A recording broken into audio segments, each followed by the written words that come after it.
we all kind of turn, and then that's when the suspect just starts shooting right out of his vehicle.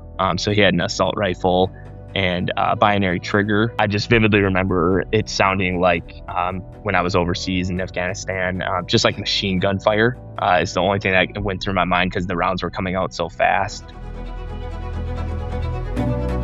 You can do this job and be healthy in it. People can actually grow as a result of their struggle. This podcast shares real stories of transformation and explores what it means to live well through life's challenges.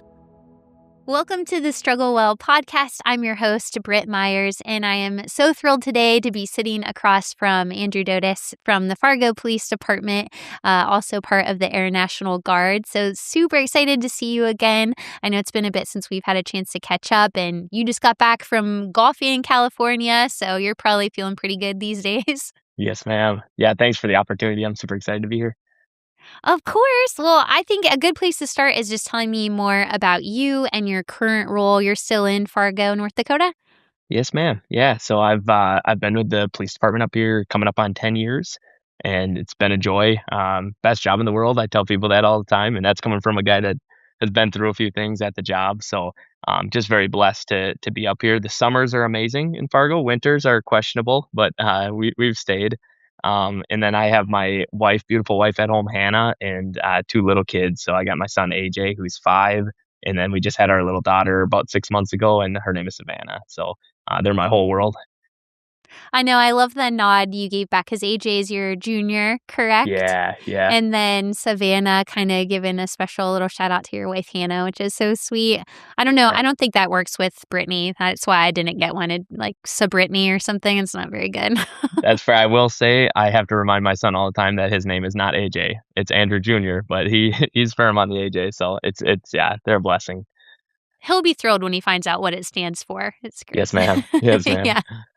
Yeah, and I also want to mention that I can relate to the harsh winters, really nice summers, being an Ohio girl myself. So it is, it makes it a little sweeter when you finally get around to spring and summer, and you're like, and fall, like this is why we live here. And it's just those other 6 or so months that aren't that great. That's what I've been telling my wife. She's a hard sell on it, though. Yeah. Well, you grew up, though, in Minnesota, right? So you're not a stranger to cold weather and brutal winters. Just tell me a little bit about what that was like, kind of what your childhood was like for you. Yeah. So I was born and raised kind of East St. Paul area, and a great childhood. I had mom and dad at home. They're still married, and my dad's my best friend. Like you said, I just got back from a golf trip with him, and so I'm very blessed to have grow up in a loving house.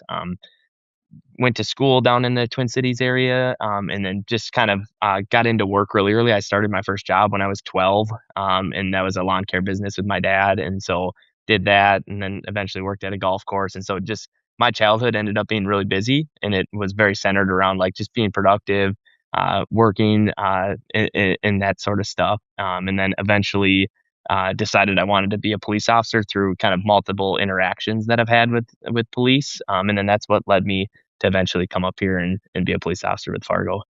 Yeah, and I want to talk about that first one because there was a pivotal interaction you had in your childhood that you were able to see what the outcome can look like with a police officer, and you had a really special interaction with one during a time that was probably a little scary or maybe intimidating, but tell us a little bit more about that.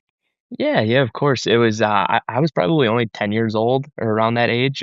So it was, for me, the most traumatic thing that I had seen up until that point.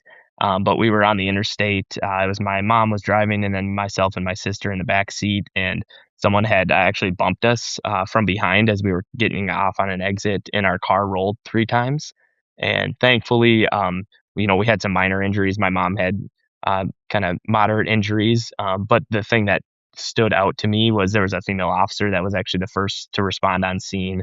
And I just assumed everything she was doing was kind of like by the book. She put us in the car, and she was like very, very concerned on the emotional side for us. And then didn't even go through the process of like, hey, can someone come pick you up? Anything like that. Like she just assumed, like she just drove us home, and there wasn't any questions that were asked. I think she saw like how shaken up we were and how overwhelmed I think my mom was in that. And so I could tell that came from a very human side of her. And she drove us home, and walked us up to our door and those sort of things. And I look back on that, and to me, that just seemed like, oh, police help people, and that makes sense. And now, as a police officer, I look at that and I'm like, that's going well and above and beyond any sort of description that we have as a police officer. And so, seeing that and seeing the human side of things, and then also like the flexibility that police have of being able to kind of, if they think something is the right thing to do, and just trusting their instinct on that.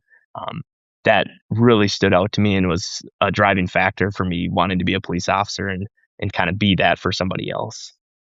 Yeah, I mean, no doubt that that would really resonate with you. Although I'm sorry that you had to have that experience in that way. I'm just grateful there was somebody like that police officer there to able to go above and beyond, like you said, and be there for you and your family. Is that when you knew? I mean, you're still pretty young at that point. Were you like, I think I want to be a police officer one day, or did that recognition and maybe realization come later? Yeah, I would say honestly, it came later. That was more the realization of like just understanding what a police officer is. When you're younger, you kind of see police officers, but you don't really get to interact with them. And so I think what really drove me to become a police officer was the small interactions. We always went to a city fair that they would have, and there'd be a police officer, and just letting people get in the squad car, and even just asking them what's on their vest and things like that, and just realizing like how cool of a job it is, and the interesting aspects that come along with it. And then there was a few ride-alongs that I did when I was they used to let you do ride-alongs when you were 15, 16 years old back then, and Crazy. yeah, and that was the realization, like, doing those where it's like, "Oh, man, I can have a lot of impact on people in a very short period of time." And so, that's also what's driven me now as a police officer with Fargo is, if you ask anyone here at the police department, those are my favorite events to work, are the community picnics and the police picnics, because I just realized, like, those little interactions, that was me as a kid, many years ago, and that's what drove me to be a police officer. So you just don't know who you're gonna impact, through those little, just spending a few even moments or handing out a sticker or things like that, that really have an impact on kids. Yeah, that's really cool that you see the impact of that, and just even some of those smaller interactions beyond just the big ones everybody thinks of like trauma response or what have you. Do you remember any of those first ride along calls? I can tell you mine if you share yours. Yeah, 100%. I It's so funny because now I've been a cop 10 years, and when people say that, everyone loves to ask, like, "What's the craziest story?" Of course, I have the July 14th. I've been through a lot with that, but, like, everything kinda blends together. But I still vividly remember my first ride along, and it was like a robbery, and it ended up being people at a pool hall, and someone hit someone over the head with a pool stick, and I'm like this 15, 16-year-old hearing this over the radio, and I just remember just being so excited, like, we get to go, like, get involved in this sort of thing, and going home and telling my parents about it. And I think they had that moment of like, why are we letting him go out and do this type of thing? But it's a reminder when I have ride-alongs too, that like it's pushing them out of their comfort zone. We see it on a daily basis. We go to emergent calls all the time, but like for them, that might be the most wild or interesting thing that they've been involved in. And so it's constantly remembering that as well. But I want to hear your story. Yeah, I was gonna say no more 15 and 16-year-olds, I don't think, on the ride-alongs. Yes, No, ma'am. mine was not that cool at all. It was more I was in shock because I was riding with one of my dad's this was the same department my dad is on, but I wasn't allowed to ride with my dad, so I was with one of the other guys, and somebody had hit a deer and it didn't die, and so, like, he had to take care of it, and I had to wait in the car, and I just remember being like, oh, and he just got back in, and then we had to go, like, respond to, like, some other traffic thing, and I'm like, "Wait, what about, like, the deer? Like, do you do this a lot?" And he's like, "All the time." Yeah, that sounds like county right there for sure. It's Yes. with some of that stuff, and they don't explain that in the police academy, like some of those sort of things that you have to do. But it's like, I tell people a lot of times as a police officer, you're just kind of a multi-tool. And when someone doesn't know the answer to something, they'll just call a cop and we'll find an answer. And so sometimes we're in charge of hunting and doing that sort of stuff too. So it's pretty crazy. The ultimate multi-tool, yes. Yes, ma'am. What took you on the military side? Do you have other family members who have served, or what kind of inspired you to join the Air National Guard? Yeah. So my grandparents, one of my grandparents was in World War II. He was my great grandpa. And so I think everyone kind of has a grandparent that was in the military. It was much more prevalent back then. But one of the big things was my dad. It was like one of his biggest regrets in life is not joining. And so he was so instrumental in just coming to all the recruiting things with me, and just like uh, kind of being a second listening or a second ear in those sort of situations.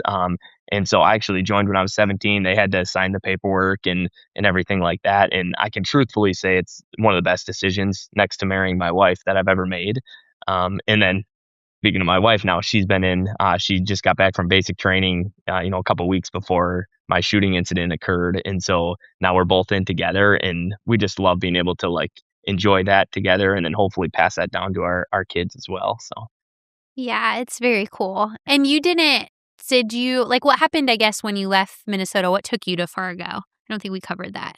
Yeah, so I joined the military and everything, and then I'm in the Air National Guard. So I've been on 3 deployments, but other than that, I'm just a traditional guardsman. And so went up to an academy kind of on the outskirts of Minnesota, and this was back in 2016 when it was a lot harder to get a police job. At this point, they were hiring 8 officers in Fargo, and there was like 250 people that applied, and so much more competitive. And so my thought process was I did a couple of ride-alongs with Fargo. It was a big city, and so I wanted to get some good experience, a couple years there, and then eventually move down back with my family.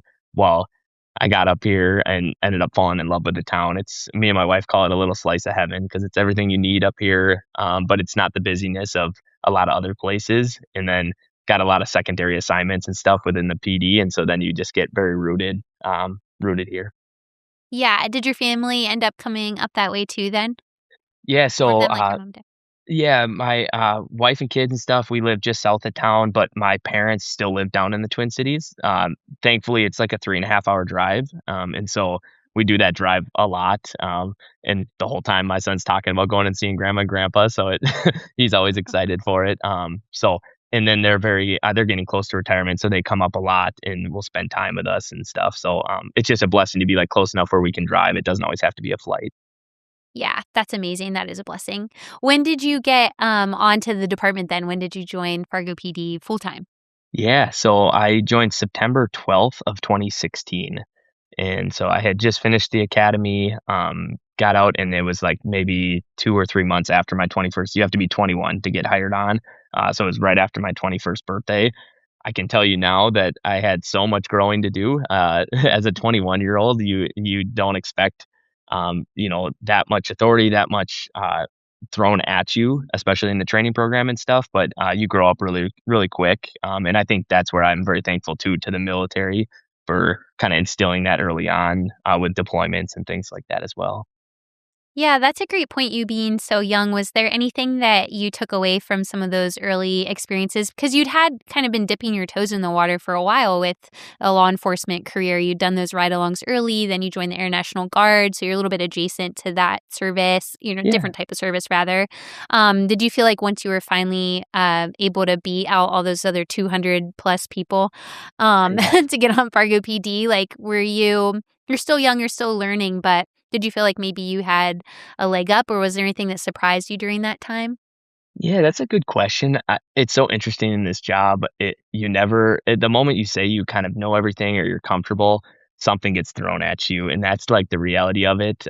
For me, it was once I started to get comfortable as a patrol officer, I then became a PTO or an FTO, they call it, but you're like training newer officers. And that was a moment where I kind of took a breath and I said, like, okay, I have a lot more I need to learn because now I have newer officers looking at me and they're asking me questions and expecting me to have the answers right away. And so throughout my career, I've just kind of chosen different things to keep like challenging myself to make sure I don't get comfortable. Yeah. Because I like that ability of just like constantly learning, constantly pushing yourself type of thing. Yeah. Well, speaking of the learning side of things, you had an early introduction to Boulder Crest, which is kind of atypical of a lot of the people that we end up talking to and that we'll be talking to on this podcast, which is, I would say more often than not, they've gone through Warrior Path or they've gone through a full 5-day Struggle Well program. But you had a little bit of this introduction to Boulder Crest before you really had this, I don't know how else to describe it, like an immersive experience with Yeah. what it means to struggle and struggling well. So Yes, just ma'am. tell me about that 1 day struggle well class that you took. Yeah.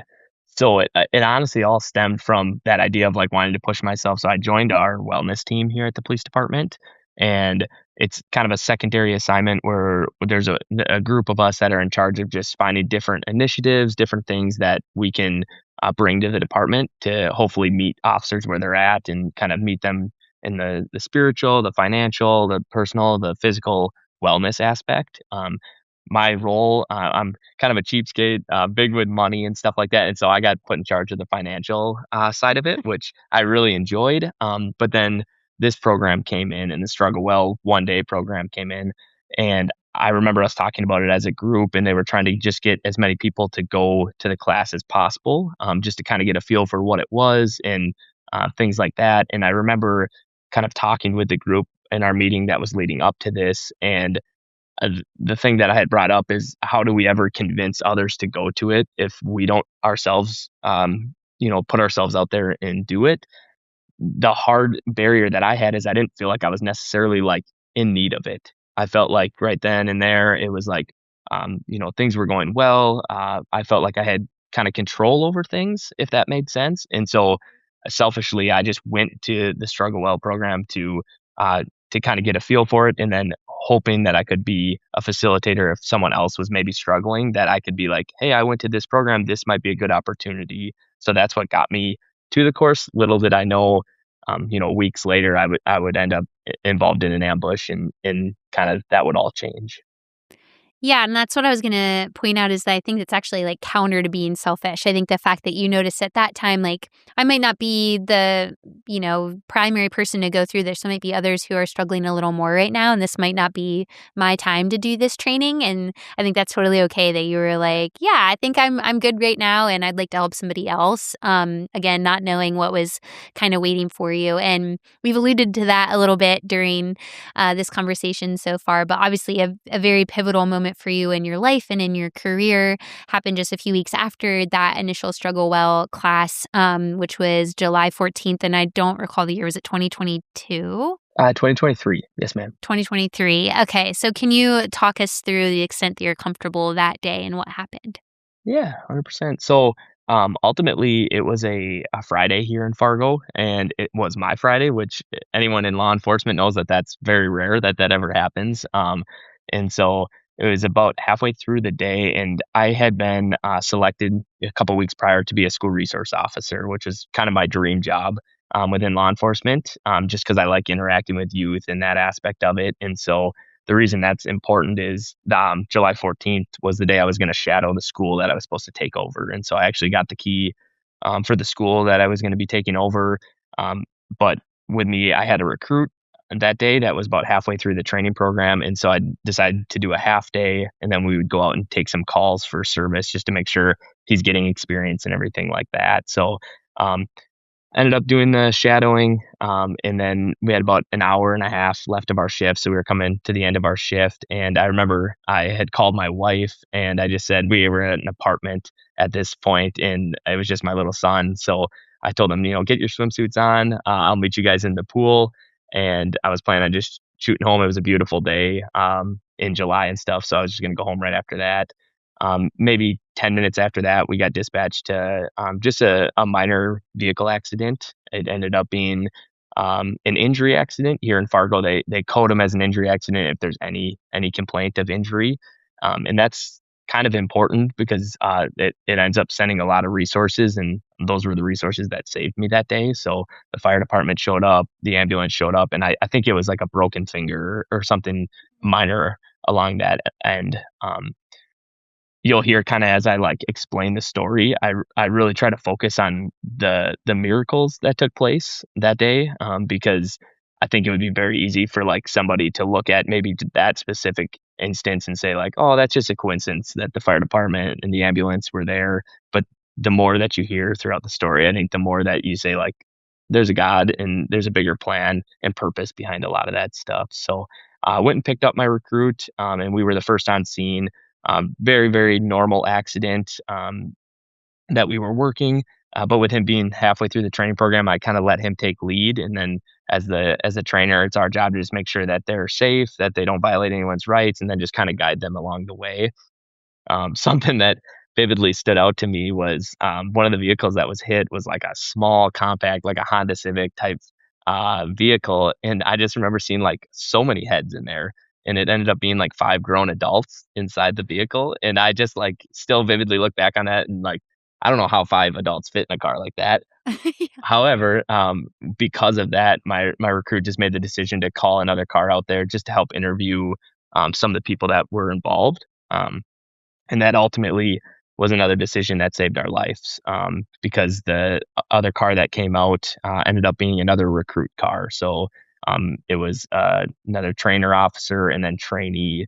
And I can say in my at this point 7 years of law enforcement experience, I'd never been on an accident this minor that had 4 officers on scene. Wow. And so, another miracle. It could have been any other officer that showed up to that, and there was only 2 recruit cars working that day in the city of Fargo. So that was us on the accident. So ultimately, we move one of the vehicles into kind of a parking lot, and then I talk with the other trainer, and I just say like, I'll take the recruits over, and we'll start to interview the people involved. We walk up onto the boulevard, and at this point, the suspect that was involved had circled our accident a couple times. It was in the middle of the day around 3 o'clock, and so we didn't notice him anywhere in the area, but now he was up in the parking lot. And then the other trainer called over to me and just said, like, Dotas, and he was going to tell me that he was going to try to have me help push the vehicle out of the way.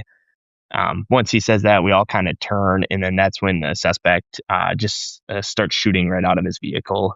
So he had an assault rifle and binary trigger. If you know what that is, it's just pretty much every time you pull the trigger, a round will come out, and then when you release it, another round comes out. And so I just vividly remember it sounding like when I was overseas in Afghanistan, just like machine gun fire. Is the only thing that went through my mind because the rounds were coming out so fast. Dotas.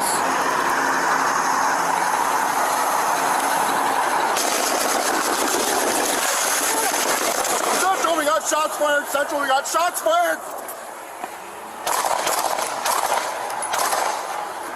Central, we got a man with an AK-47. He's shooting at us.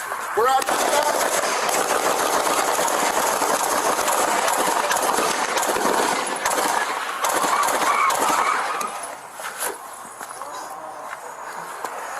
Central, shots fired, shots fired. We got 3 officers down. 3 officers down. Send everybody. So I was the first one that got shot multiple times down in the hip area, and I hit the ground, and then he kind of went down the line and shot my trainee officer, and then Jake Wallin also got shot and then was pronounced dead on the scene from that. At that point, I tried to like get back up, and it's so interesting with our job because I remember a majority of what had happened, but you remember everything because it's all recorded on body cam. And so a lot of the investigation, you had to look back on those sort of body cams and watch that. But I remember getting back up and trying to pull my gun out of the holster. At that point, I didn't know what was wrong with it, but I knew like something was wrong. Well, one of the rounds had actually shot my holster and blew the trigger completely off my gun. And so the BCA that work up here that did the investigation, it took them 2 hours to get my gun out of the holster once they brought it back to kind of debrief the situation. And so I vividly remember that. It wasn't like a moment of panic. It was a moment of like frustration. I remember just being like mad that I couldn't get it out and couldn't understand. And this is all split seconds. At that point, I get to my feet, and then he shoots me multiple more times, and I hit the ground again. A couple things that are like very unique about that is I think it'd be very easy to look at like getting shot in the holster as just like a negative and like how could that happen? But I'm acknowledging the fact that if that wouldn't have happened, it probably would have tore through me, and that's what would have ultimately killed me. When I got to the hospital, the doctor said I had about 30 seconds or a minute away before I would have bled out from internal bleeding, because a lot of my injuries were like injuries for organs and stuff. And so it wasn't a lot of like, we talk a lot in the military about, plugging holes and things like that. In this situation, a lot of my partners couldn't do much because all the injuries were internal because of the gunshots. One of the rounds also hit my rifle rated plate, and that seems like it would be like, oh, every department does that. our department up until 2 weeks before this incident always had handgun vests. So we always had vests that would protect you from like handgun rounds or mitigate it in a way. Well, our chief approved everybody to have rifle rated plates in the front, and one of the rounds hit that plate directly on. And so it's another moment where it's like, well, that's a miracle that happened.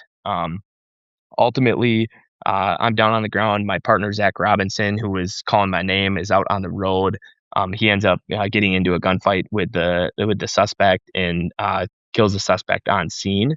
But the unique part as that's happening is he's shooting, rapid fire, and my partner's only got his handgun. Well, one of the rounds from the handgun actually hit the rifle and disabled the rifle as he was shooting it, which in law enforcement, we never train that. We train center mass, but that's where, once again, just miracle after miracle that occurred that day.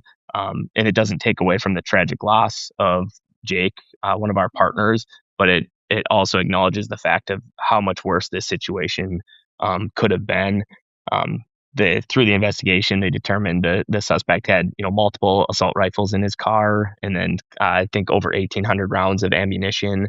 And then a couple we call them IEDs in the military, but improvised explosive devices inside his vehicle. And so it was very clear that he had intentions on going to somewhere in Fargo and causing kind of mass destruction. And so trying to find the positive in this, that we had the opportunity to kind of step in front of that and hopefully prevent something that could have been so much more tragic for so many more people that maybe weren't prepared to do that. So ultimately that happened. Then I get transported to the hospital. I come to in the ambulance, and I remember it was my left lung. The bottom portion of my lung had been ripped off, or like portion had been ripped off, and so that my chest cavity was filling up with air. And so being in the military and knowing that, I knew I'd needed some sort of needle decompression to get that out. And so I just remember almost directing the ambulance staff on what to do, and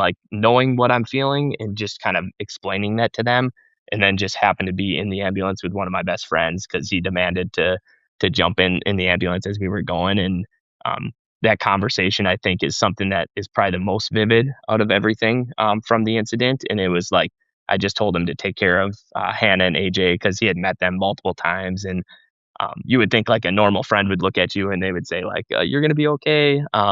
Don't talk like that. But I just remember him looking me right in the eyes and being I'll take care of them. And he just knew that's what I needed to hear. And I think God knew that's what I needed to hear as I was kind of going through so much pain and things like that. So ultimately, I'm very thankful I got to the hospital in time, and that kind of opens up the pathway of the recovery on that point.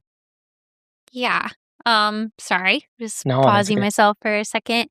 I think it's just something to really hear that end to end like that. And first of all, I just want to thank you for your openness and willingness to share such a personal and deeply traumatic moment of your life, but doing it in such a way that's so true to who you are, which is just like you said. I kept hearing those little moments of blessing in there, these miracles that were lining up for you. And I also really appreciated you mentioning Jake Wallin, and that, still wish this hadn't happened to him, but being able to acknowledge those two things at the same time, right? That Yes, ma'am. there were these things that kept it from being all four of you, because there was 4 officers that responded, correct? Yes, ma'am. Initially, and then the whole city. So I'm sure a lot yeah. came.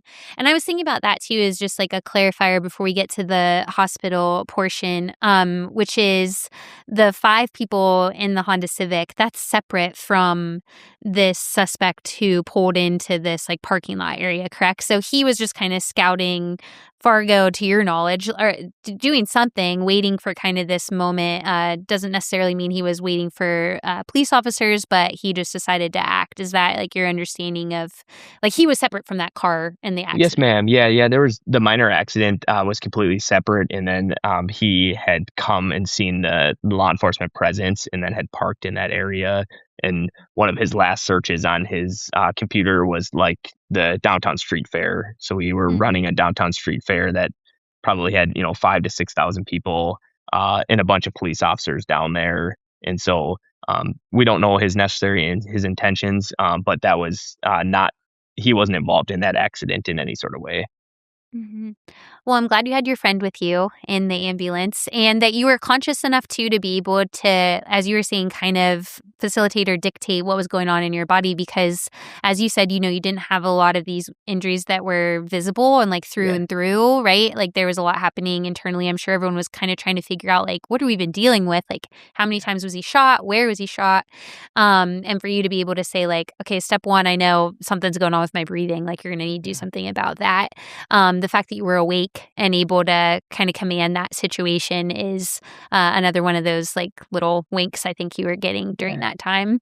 Okay, so then you are obviously in the hospital. I'm sure your recollection of that time is probably a little bit murkier. But do you remember when you were able to talk to Hannah when she was able to come in?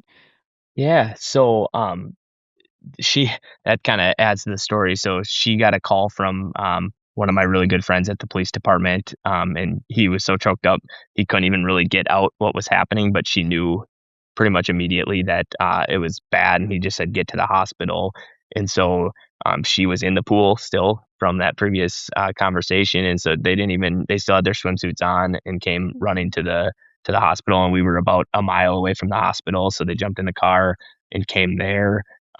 With my amount of blood loss, they had to, all in all, I needed about 8 units of blood, which I think our bodies only hold about 9 or 10. And I don't know much about. I've learned more about the body than than I ever I wanted to bet. know I bet. from all that. But they had to intubate me initially, and then pretty much just opened me from top to bottom, and then just kept me open because there were so many, like you said, just a lot of unknowns. They didn't know where all the shrapnel was, all the organs that were hit, and things like that. And so I was intubated for about a day and a half, and so I had no interaction with anybody, wasn't conscious, anything like that. But I do remember eventually, as the intubation, as I did come to consciousness, I remember them giving. I still had everything in my mouth, so I wasn't able to talk because they were breathing for me. But they gave me a whiteboard and a marker, and I just remember you're kind of overwhelmed because you don't really know exactly what had happened, but you just see like all your loved ones, like my parents, my wife's parents, my best friend from down in the cities, and it starts to register like this something really bad happened for everyone to be in one place like this and be there so quickly. And my first question I wrote on the board was, "Is my recruit okay?" Because in law enforcement, there's a lot of like heaviness of when we're a trainer, we take a lot of responsibility on like making sure that officer gets home safe. Ultimately, we want every officer to be safe, but that one's our individual responsibility. And so I wrote on that, and my wife was sitting next to me, and she said like, "Yeah, he's okay," and that was powerful. And so there was a conversation that happened between all of us on the whiteboard for several minutes, and then the last thing I wrote on the whiteboard was like the job's not finished, and my wife still talks about that because she's like, that's the moment that I knew it was still Andrew there, because at that point I didn't know if I was going to get back to law enforcement. It had nothing to do with like getting back to the job. It was like the job is bigger than that, and it's like as a Christian, it's like our job is to just be here with a purpose. And so as I was writing that, it was really like an encouragement to those people that were there, because at that point I knew like it's going to be a long road. And so that was my way of, without being able to say anything, just kind of writing it down that like we're going to push through it and it's not finished yet. Yeah, I mean, man, that must have been so emotional for your family and loved ones. And I'm just sure, like, the gratitude that flooded them of you being awake and, like, cognitively even able to ask those questions. And of course, very you to ask first about your recruit, Yeah. but then to focus back on, like, the service component, which again has been, like, the through line of your story, to the extent that I know your story. Yes, ma'am. Um, but do you like so walk me a little bit through the recovery portion. How long did that take? How long were you in the hospital? Yeah, so I was in the hospital for, it was like 26 days on the front end. Ended up I had 9 surgeries throughout that time, and it was a very unique recovery because especially early on, we didn't necessarily know the intentions of the suspect. And so like when my parents and my wife and stuff went to church that Sunday, they had a police escort because they just didn't know what everything was happening. And so every day that I was at the police department, day and night, there was always a police officer standing outside my door, Mm. which really gave me a sense of peace. Not necessarily that I was scared anything would happen, but it just like was nice to know that like someone was there for my wife if she ever needed anything. Because it was such a realization for me of like I've always been the protector. I've always been the one that can like take care of my family and like be that solid rock. Well, at this point, like I'm not that anymore. And so I was seeing her like so overwhelmed with so many different things, and she did an incredible job. But it was nice to have that like support along the way from the police department. And then this was such a large scale event that like the community just like outpouring of love. And we didn't necessarily see it from the hospital, but like you knew it was happening because every news channel was covering it and all of those sort of things. So um, that helped with the recovery, especially in the hospital. But then I think the reality was like there's a YouTube video of me walking out of the hospital, and it's probably one of the greatest moments of my life, because there was so much love and so much support there. But then people don't see like once I got home, that was probably the biggest battle and the hardest moments because it was a lot of like suffering in silence. And people see you walk out and they're like, oh, he's there. We got him, but they don't see those really quiet nights when you're struggling. They don't see the nurses teaching my wife how to do Narcan because they said with what we're giving him, he most likely will overdose if there's any sort of mistakes and things like that. And then they don't see, a week later where I went into the hospital and they found a pulmonary embolism, which is like almost a full blockage between your lung and your heart. And so they wouldn't even let me go home. They readmitted me right away. And so like those little setbacks, um, those are things that I kind of had to experience with my family and with my wife and stuff. And those were the hardest moments for sure. Oh, yeah. I mean, I can imagine. And you also had at one point asked for the Struggle Well hat. But I'm curious before that and before you were kind of thinking about some of these things that you'd heard just a few weeks ago, just in this one day class, which I think is just so impactful, what you were doing to get through those really hard nights. And maybe you don't have a perfect answer for that. Maybe it was just, like calling out to God. Maybe it was being there with Hannah. Maybe it was like turning to your family. And those are all wonderful things too. But I'm just curious if there's anything you remember during that time that really helped you be able to continue pushing forward. Yeah, I mean, it's several. The first and foremost is exactly what you said. When my wife would eventually, she never left my side. They made her a bed over in the corner, but she said it was too far away from me, and so she slept Aw. in the full like the chair right next to me. Um, and it was in the moments where she would fall asleep. The nurses would come in every hour to check on me, but like you said, it would get really quiet. And I can truthfully say I've always struggled with silence. I like to be a busy person, and so I don't give myself much time to be still. And in that moment, I had to be still, and so it was the closest I've ever felt with Christ, because I would just put on a worship song, and I'm a terrible singer, but I would just like sing it quietly and just like feel connected. I felt like I was never truly alone, and that's a incredible feeling, especially on this earth, because there's so many times and moments where we do feel alone. But you would think in the one moment that I would feel the most alone, I felt the most at peace and comfortable. And so I'm very thankful for the foundation my parents built in my faith and what God has done in my life. And then twofold, the closest I've been with my wife was in that hospital, because we were the only two experiencing that as it was happening. And so I remember she would dim the lights and she would just get lotion and just like rub my hands. And I'm not above saying that it was the most amazing moment of my life, that she would just like the act of service, to just show that like she was trying to do something and she knew she couldn't maybe help with the medical stuff, but it was just like taking my anxiety, taking my stress down. And that's why I married her, because she just like knows how to do that. And it was such a blessing. Yeah. Well, you got a good one. Both of you do, Yeah. right? Yeah. Without a doubt. Yeah, well, you have a better looking hat now than the one I think I saw before. So I think you have a new improved model, but tell me about that first Struggle Well hat you wore and just what made you want to like even reach for that? What made that logo, that mark resonate so much with you? Yes, ma'am. So it was about 2 weeks in, because the first couple weeks were just a whirlwind of they had to keep re-intubating me, and so I wasn't really conscious for much of it. But ultimately, once I started to see some improvement, we had a liaison that was assigned to us. So myself and then Tyler Haas was my recruit officer, who was only just a couple of rooms down, and was also recovering.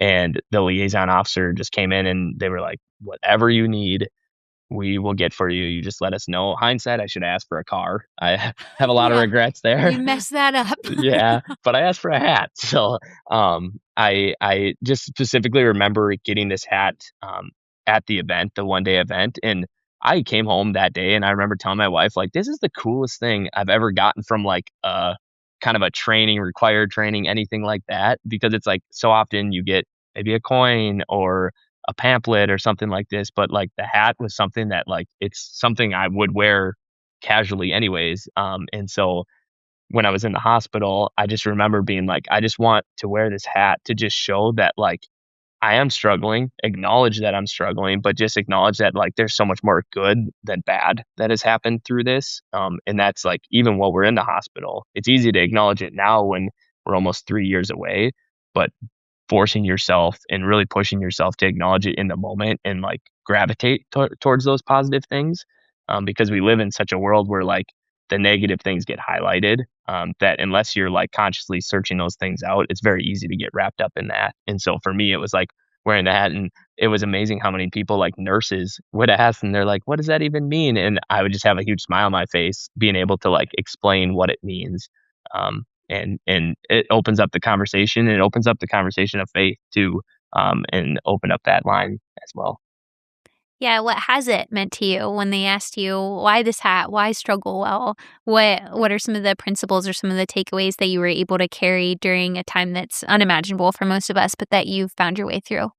Yeah, I think growing up, especially when I came back from military deployments and stuff, they would always sit you down and they would ask how are you doing, and we all know that question. And if you're really struggling with certain things, they might label you with just having PTSD, and they say like we'll get you medications, we'll help you through that. But it felt like it was like a long term something that you were just going to have to be labeled with.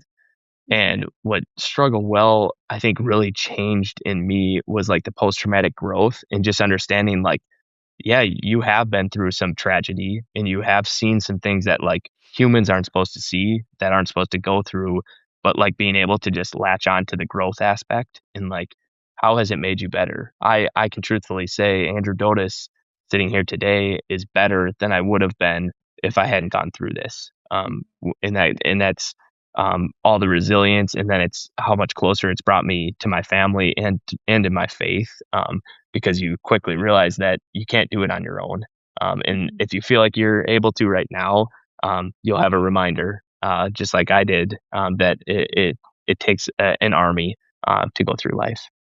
Yeah, that's very powerful. And thank you for sharing that and just for embodying all that hat symbolizes. And you do that every single day, which is Yes, just so ma'am. special.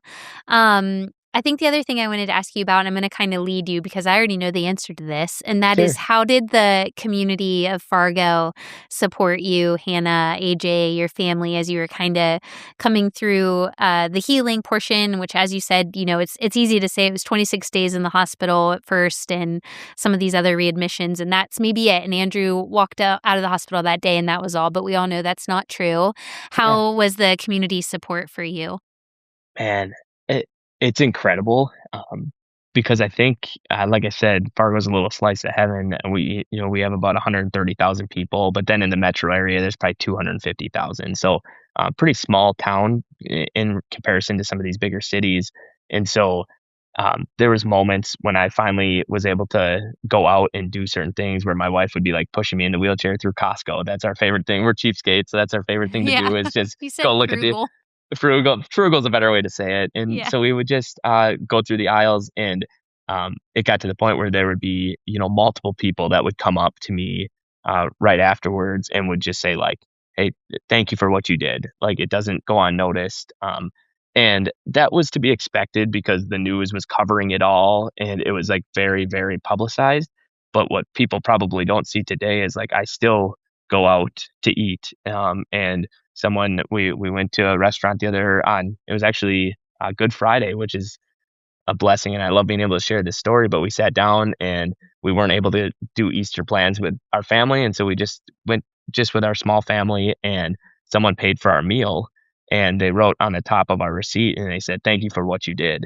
And that was incredibly powerful for me, because I mean we're talking like years down the road, and I think that's also that's the community stepping up, but I think that's God just nudging me, and just saying like it meant something what you did there, and that has encouraged me a lot. And I think it also encouraged my wife because it's easy for people to forget what she's been through. And I think she had the hardest job through all this, because she had to carry a lot and carry a lot of emotional aspects to it. And so no wife of a law enforcement officer ever wants to get that call. And that's something that will always stick with her. Yeah. Did she ever tell you what that was like for her? And maybe some of the things that she learned during that time that maybe even surprised her about herself and what she was able to kind of endure and carry? Yeah, she said, well, especially like just getting to the hospital, after a period of time, I finally asked her, how did that all happen? And she's like, I don't even know how I got to the hospital, Bet blacked not. She's out. like, I'm wearing a Um, swimsuit. yeah, they were like dripping wet sitting in the lobby. But she said initially she thought I had died. And so her thought was like, I just want to get there while I can still like see him. And so that was kind of her thought process. The hard part is like, there's no playbook for for her in this situation. There's no like playbook on recovery, something that she always says to me. And I kind of nudge her because I think it's a funny saying. And now I've started saying it is it's like healing isn't linear or linear. Sorry. Um, Mhm. and I think that's so powerful because there can be moments where you feel like you're healing, but then it's okay. And there's been nights where we've looked at each other and we've cried together and we've just said like, man, it's been a lot, and it's a lot on my son. At this point he was only 2 years old, and when we drive by that hospital, he still says like, "Daddy, that's where you were." And we don't realize how much they digest a lot of that. And so, yeah, that healing process, it doesn't just go away after 2 years, after 3 years, 10 years. It's something that will be part of our identity, but it's like you have the choice to make it like a positive part of your identity or a negative, and that's a conscious choice that we get to make. Yeah. Your perspective is just really powerful. I think that's why beyond your story, it really affects me, I think, talking to you. So Man, I just really appreciate it and your vulnerability and what you've taken away. I'm just going to ask a completely different question so I can get myself under control. yes, ma'am. One of the things you said before that I thought was really powerful too is that you've learned that I might butcher this, so you can requote yourself.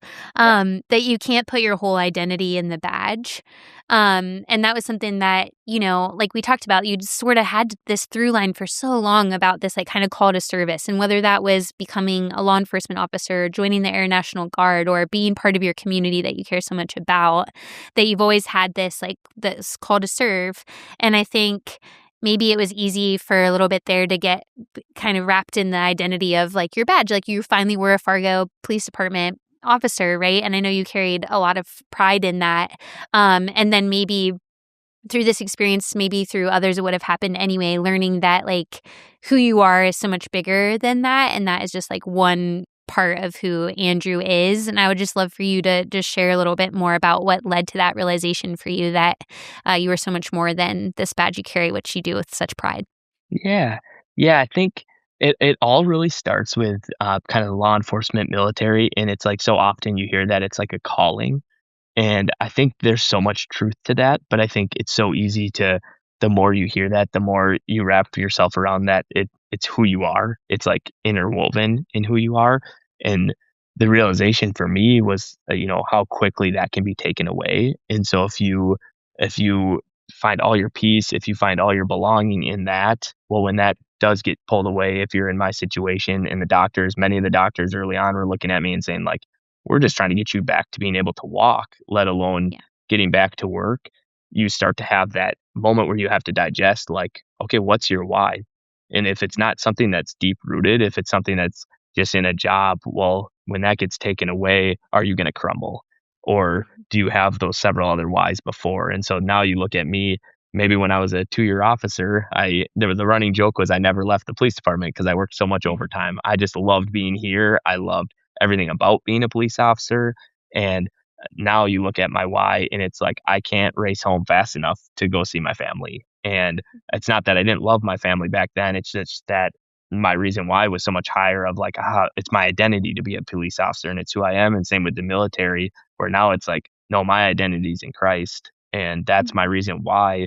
And then that trickles down into like, what do you do because of that? And it's like, well, my kids are most important. My wife is most important. And so now I love being a police officer, but it's not my whole identity. It's a part of who I am. Yeah, and that's a really important thing. And I just appreciate you being able to share that so openly too, which is amazing. And I think I'm still curious what a school resource officer is, which we sort of skipped over at the beginning. What does that mean? What do you do? Man, I'm learning as we go because I just Yeah. officially started. So you guys heard the story. I got the key. Well, because of my 18-month recovery, one of my main goals was to like get back on the street before I went back into the school, because I wanted to just make sure I knew how to be a cop still. I didn't want to lose that. And so ultimately, when I got back, did that. And then in August, I started at the school. So your question, what was it? Or what is a school resource officer? The textbook answer is like, we're there for school safety. We're there as like an informal mentor, and we also like teach classes. We teach like law enforcement classes. What it is on a daily basis is it's just like interacting with the youth. It's trying to have positive interactions with kids in the school. So like I'm assigned to a high school that has 1,400 kids, and so it's really just like a little city down there. And and my whole role for being down there, my whole goal for being down there is, to keep everyone safe. But then on the other end of it is just like making sure that you're building those connections. And like if those kids, maybe they have one interaction with you at lunch, or I just picked up a kid when I was going down to school and it was raining out. And so I picked them up, pulled up on the sidewalk and picked them up. And it's like doing those little things that will maybe like in the long term, they're going to look at law enforcement differently, and they might have a positive view because that might be the only interaction that they have. So it's been a real joy. It's a very different role because maybe I don't get to go to all the hot, exciting calls, but I get to do those sort of things, which I can truthfully acknowledge the fact that when I retire, those are going to be the moments that I remember, the guidance, the mentorship of the youth, probably way more than any exciting. I've been on a lot of different critical incidents and stuff, but those just come and go and they fade away over time. I believe it'll stick with them. I mean, we've heard your own story about how, yes, yours was a vehicle accident, maybe something a little more notable, but who's to say that you didn't have other interactions or wouldn't have with police officers that gave you that same feeling that you're giving those students, which is really incredible and kind of full circle, right? Of this connecting that part of your story. Yes, ma'am. Yeah, it's awesome. I think really the last question I have for you, and you have time to, if you want to add anything on at the end that we didn't get a chance to talk about, would be if you've had any more interactions with Boulder Crest or any more of like the Struggle Well trainings or the program, especially through Fargo PD and through the work that you're doing up there. Yes, ma'am. So we actually got a couple sweatshirts. My mother-in-law got me a sweatshirt for Christmas last year, I want to say, and because she saw me wear the hat. And just so you know, this is the same hat. It's purple now, fully purple. Oh, I was going to say, it looks great. I know maybe the lighting's good, but I just wear it so much. And so she saw that. And so somehow that sweatshirt got confiscated by my wife. And now she wears it 24/7. It's like her favorite thing to wear for that point, because it's like it has so much more meaning behind it. And when you wear it, it's a conversation starter and it's meant a lot to our entire family. And so I haven't had the opportunity to go to any more Boulder Crest things, but I know our department was looking to send a couple of representatives out there. And so there's going to be opportunities down the road. But ultimately, it's really set something in my heart of like showing me what it means to go through things and find that positive light through it. Yeah, as you've done over and over again. Is there anything else that you would want to share that we didn't have a chance to talk about that you think is an important part of your story, or that you would want somebody watching this to take away from? I just appreciate the opportunity, and I've given a talk several times at churches locally here. And if you would have asked me right after the shooting, or even 6 months after the shooting, what this was all going to look like, I would have told you I don't want to talk about it. I want to kind of move forward. But I've like come to learn that you can use this story as credibility because people will hear that and they'll acknowledge like, okay, you have been through something. And then the moment that they might look at you and be like, wow, Officer Dotas is really incredible. It gives you the opportunity to like immediately just point up to Christ and just say like, no, it's not me that got through that. It's my faith that really pulled me through. And so my encouragement to other people that are going through struggle is it's like your struggle is not different than what I've been through. It might seem like, oh, he's been through so much, me struggling with my finances or with my marriage, like that's not important. And it's no, every struggle is individual to God. And so my prayer and my hope for everybody is that they hear this story and it doesn't feel foreign. It feels like, oh, I've been through seasons of struggle, and just grasp on to being positive and just knowing that like there's hills and valleys, and you're gonna get through it. Yes, and I think you're the one that makes that relatable. I think you could definitely share the story in a way that felt like, oh my gosh, I couldn't even imagine going through something like that, and my experiences don't stack up, and you never make anybody feel that way. And I think your ability to see other people's struggle and have empathy and compassion for them just says a lot about you and your character and what you've continued to exemplify. So that's why I always get choked up when I talk to you, because it kind of just comes right out of you. And just grateful for this opportunity to talk with you and for you being willing and able to use these experiences that you've gone through, sharing them really openly. This is hard stuff to talk about. And, sitting across from me on a camera screen and being able to be this open, I have no doubt that it will impact other people. I know you're doing that in Fargo. I know you're doing that with the students that are lucky enough to be around you. And I know you're doing that to the people that are watching and listening to this. So just, friend to friend, I think we've developed a friendship over the last year or so. Yeah, without a doubt. I'm always rooting for you and Hannah and your kids. And I just really appreciate this opportunity again to learn from you, because every time I learn something else really powerful. So thank you for being part of this. Oh, thank you. It was a true blessing. All right. Well, I hope everybody really took away something from this conversation. Andrew, thanks again so much. And we'll see you next time. Make sure you tune in and subscribe, and we'll have more from the Struggle Well podcast.